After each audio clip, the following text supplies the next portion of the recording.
양도세 중과 유예가 5월 9일로 종료되며 5월 10일부터 다시 적용됩니다. 기존 시장에서는 추가 연장 가능성을 기대하는 분위기가 일부 존재했으나 이러한 기대는 명확하게 차단되었습니다. 특히 중요한 부분은 1주택자라 하더라도 실거주 목적과 투기 목적을 구분하겠다는 점이며 이는 단순한 주택수 기준이 아닌 보유 목적과 행태를 기준으로 정책을 집행하겠다는 의미를 담고 있습니다. 이는 과거 정책과 비교했을 때 훨씬 정밀한 접근 방식입니다.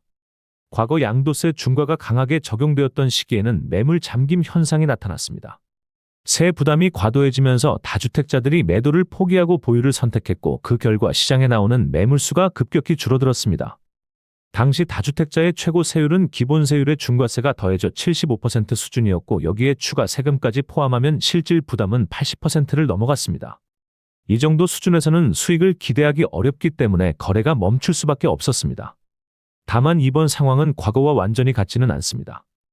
현재는 거래량 자체가 이미 낮은 상태이며 서울 핵심 지역의 거래량은 지속적인 하락 추세를 보이고 있습니다.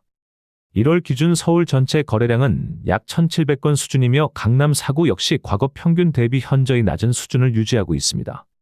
마용성 지역도 거래가 크게 위축되었으며 일부 지역에서만 제한적인 반등이 나타나는 상황입니다.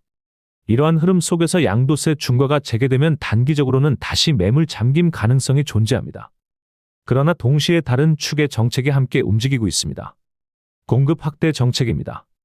12월 2일에 발표된 공공택지 관련 제도 개정으로 지구 지정 이전에도 토지 협의가 가능해졌으며 이로 인해 사업 속도가 눈에 띄게 빨라졌습니다. 특정 공공택지의 경우 총 2만 세대 규모로 계획되어 있으며 분양가는 현재 시세 대비 50%에서 60% 수준까지 낮아질 가능성이 거론되고 있습니다. 이러한 물량이 실제로 공급될 경우 특정 지역에 집중된 가격 기대 심리는 상당 부분 완화될 수밖에 없습니다. 후보지 발표 이후 지구 지정과 보상까지 걸리는 평균 기간은 약 15.8개월로 추산되며 이는 약 1년 반에 해당합니다. 이 일정대로라면 2031년 입주를 목표로 한 공급 계획이 현실적인 궤도에 올라와 있다고 볼 수 있습니다. 공급이 숫자로 확인되기 시작하면 시장의 심리는 빠르게 반응하게 됩니다. 단기 가격보다는 중장기 안정에 무게를 두는 신호로 해석할 수 있습니다. 이번 메시지에서 반복적으로 등장하는 키워드는 정상화입니다. 비정상적인 방식으로 버티는 것이 이익이 되는 구조를 더 이상 용인하지 않겠다는 의미입니다. 이는 단순히 양도세에만 국한된 이야기가 아니라 보유세 정책과도 연결됩니다. 보유세는 선진국으로 갈수록 일정 수준의 평균에 수렴하는 경향이 있으며 현재 수준에서 약 1.8배 인상 가능성이 거론되는 것도 이러한 맥락에서 이해할 수 있습니다. 지방선거 이후 이 논의가 본격화될 가능성도 배제하기 어렵습니다. 현재 일시적 2주택자의 처분 기간은 3년으로 설정되어 있으나 이 또한 정책 환경에 따라 조정될 여지가 있습니다. 장기 보유 특별공제 역시 동일합니다. 장기간 보유했다는 이유만으로 세 부담을 크게 줄여주는 방식에 대해 문제 제기가 이루어지고 있으며 이 부분은 향후 세제 개편 논의에서 다시 검토될 가능성이 큽니다. 이러한 변화는 다주택자뿐만 아니라 무주택자와 청년층의 주거 안정과도 직접적으로 연결되어 있습니다. 서울을 중심으로 한 주택 가격은 이미 사회적 수용 범위를 넘어선 수준에 도달했다는 인식이 확산되어 있습니다. 자산 가치 상승이라는 명분만으로 설명하기에는 주거 부담이 지나치게 커졌으며 풍선 효과로 인해 주변 지역까지 가격 압력이 전이되고 있습니다. 이러한 상황에서 가격 상승을 추가로 용인하는 정책은 정치적 사회적 부담이 클 수밖에 없습니다. 현재 나타나는 신호들을 종합하면 양도세 중과는 단발성 조치가 아니라 정책 방향 전환의 출발점으로 보는 것이 합리적입니다. 세제와 공급을 동시에 활용해 시장을 관리하겠다는 의지가 분명히 드러나고 있으며 단기적인 시장 충격 이후에는 점진적인 안정 구간을 목표로 하고 있다고 해석할 수 있습니다. 숫자와 일정 그리고 제도 변화의 흐름을 종합해 볼 때 이러한 해석은 현재 공개된 정보와 정책 방향에 부합합니다. 최근 부동산 시장에서 가장 두드러진 현상은 경매 물건의 급증입니다. 단순히 많아졌다는 표현을 넘어 약 17년 만에 최고 수준에 도달한 수치라는 점에서 시장의 구조적인 변화를 보여주고 있습니다. 실제로 전국 부동산 경매 건수는 약 28만 건을 넘어서며 과거 금융위기 직후 수준에 근접했습니다. 이는 단기간의 일시적 현상이라기보다는 고금리 환경이 장기간 지속되면서 누적된 부담이 한계에 도달한 결과로 해석할 수 있습니다.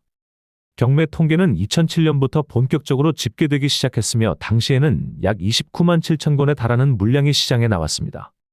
이후 경기 회복과 금리 안정, 부동산 활성화 정책이 이어지면서 경매 건수는 점진적으로 감소해 13만 건에서 15만 건, 다시 12만 건 수준까지 내려왔습니다. 이 시기는 거래량이 증가하고 주택 가격이 상승하던 국면으로 경매에 나올 이유 자체가 줄어든 시기였습니다. 이후 주택 가격이 급등하던 시기에도 경매 물량은 크게 늘지 않았고 2022년까지 비교적 안정적인 흐름을 유지했습니다. 그러나 2022년 이후 기준금리 인상과 함께 시장 분위기는 급변했습니다. 대출 금리가 빠르게 상승하면서 주택을 매입한 차주들의 이자 부담이 커졌고, 특히 2020년 전후로 혼합형 고정금리 상품을 이용했던 차주들은 2025년부터 변동금리가 적용되면서 금리가 최소 4.5%에서 6% 수준까지 올라가는 상황에 직면하게 되었습니다. 이 과정에서 버티던 차주들이 점차 한계에 도달하며 2024년을 기점으로 경매 물량이 다시 급증했고 2025년 기준으로 약 28만 건에 이르는 수치가 확인되었습니다. 현재의 금리 구조와 대출 규제를 고려할 때 올해 이 수치는 더 늘어날 가능성이 높습니다. 경매 물건이 늘어난다는 것은 시장 전반에 강한 하방 압력이 작용하고 있음을 의미합니다. 낙찰률은 여전히 50% 이하에 머물러 상당수 물건이 유찰되고 있으며 이는 매수 심리가 충분히 회복되지 않았다는 신호로 해석할 수 있습니다.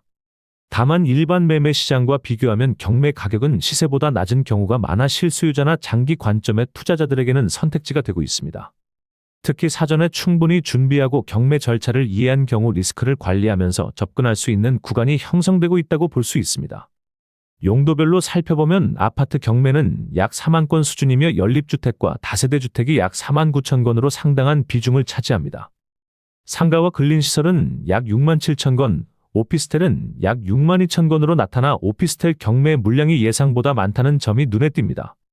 특히 수도권과 지방에서 오피스텔 경매가 집중되고 있는데 이는 수요 감소와 공급 과잉이 동시에 작용한 결과로 볼 수 있습니다. 다만 가격 조정이 충분히 진행될 경우 중장기적으로 재평가될 여지도 있어 관심을 가질 필요가 있습니다. 거래 시장을 보면 서울 아파트 거래량은 뚜렷하게 둔화되고 있습니다. 2026년 1월 19일 기준으로 서울 아파트 거래량은 758건 수준이며 월말까지 감안하더라도 약 3,000건에서 3,500건 수준에 머물 가능성이 큽니다. 이는 과거 화랑기와 비교하면 크게 줄어든 수치로 거래량이 뒷받침되지 않는 가격 상승은 지속되기 어렵다는 점을 시사합니다.